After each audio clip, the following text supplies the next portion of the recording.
alama mashetani ndiyo yanayoitumia kukufanya siku zote uwe mdhambi.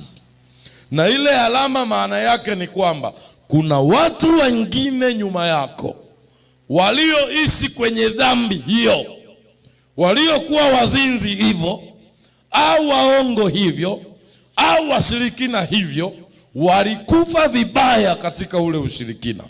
Kwa hiyo ile roho chafu imevuviwa kwa kafara kwenye madhabahu, imeliimarisha lile agano la siri hata wewe usilolijua.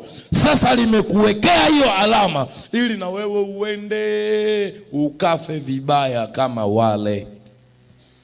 Ndio maana Bwana asifiwe, ukimuona mtu anatenda dhambi sana usimtenge haraka. Anahitaji msaada wa ukombozi kabisa. Bwana asifiwe. Bwana